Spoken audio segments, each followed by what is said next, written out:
Welcome into the Poetry Tavern, a place to discuss both reading and writing poetry, spotlighting new poems and ideas every week.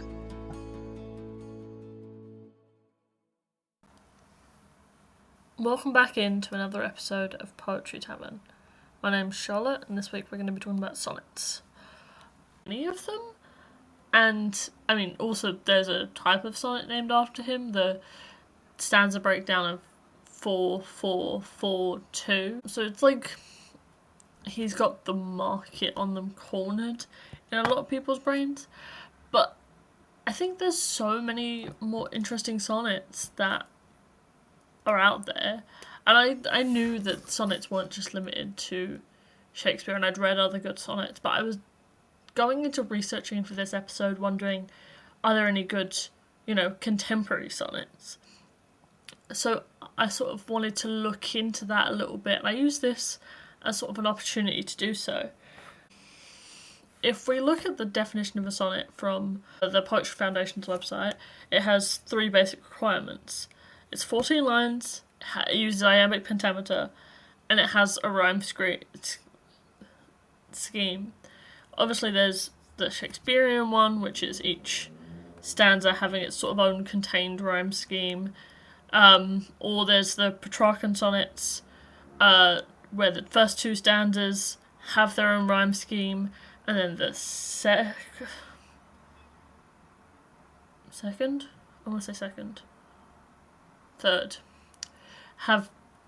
has its own sort of section.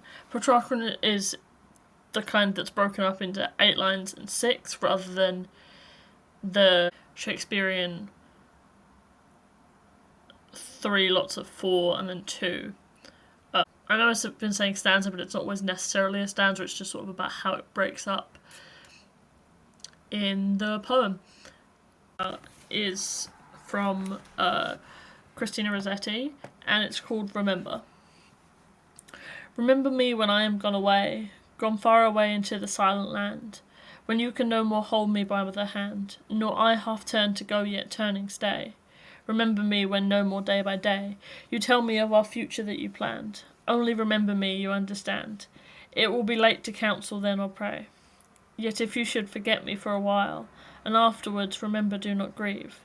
For if the darkness and corruption leave a vestige of the thoughts that once I had, better by far you should forget and smile, than that you should remember and be sad. This poem is a Petrarchan sonnet. One of the cool things about it is that the 8-6 divide is a very clear split within the poem of the message that the speaker is sending to whoever is supposed to be on the receiving end, probably a lover of some kind.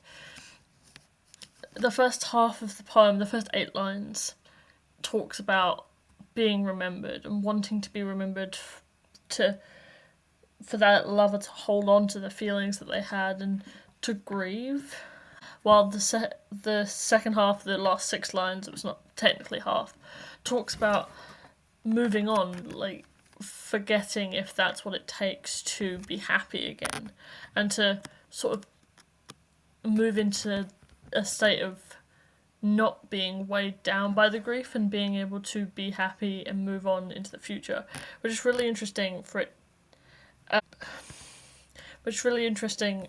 to use a sonnet for, because it's traditionally a sort of love form. And while this poem is talking about love, it's talking about moving on from one love to another from the perspective of the person who is being moved on from after they've died and gone.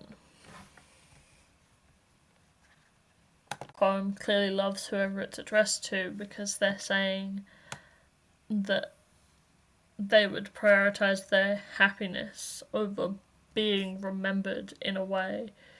Not to say that the receiver of the poem would ever truly forget, but the speaker is saying that they are happy for their lover to move on in the event of their death, which is, I guess, in a way, its own kind of love, being happy for someone else's happiness, rather than just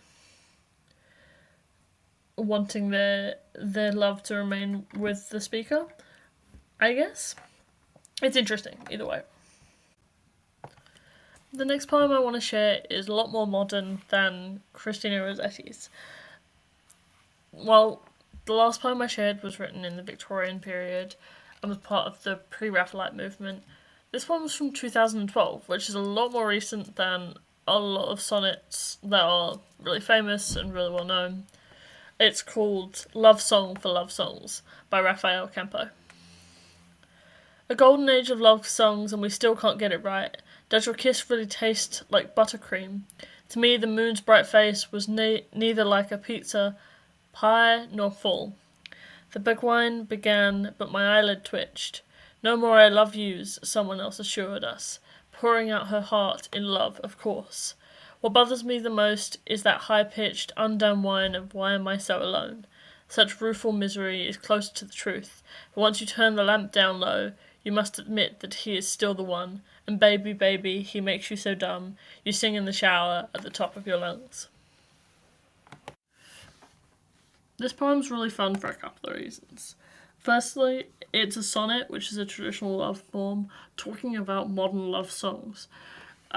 It's really fun, and I mean, it amuses me in a way that I find unexplainable. It also, like, it weirdly takes that stance of, like, yeah, these love songs don't make sense. They don't, like, perfectly explain the situation of every relationship. They don't make logical sense in the way that they explain things, but it's still an expression of love. Like, even though it criticizes that element of them, it does still, like, talk about the way that people relate to them in a really, like, fluid way that's really simple, but still understands, like, the strangeness of that whole arrangement.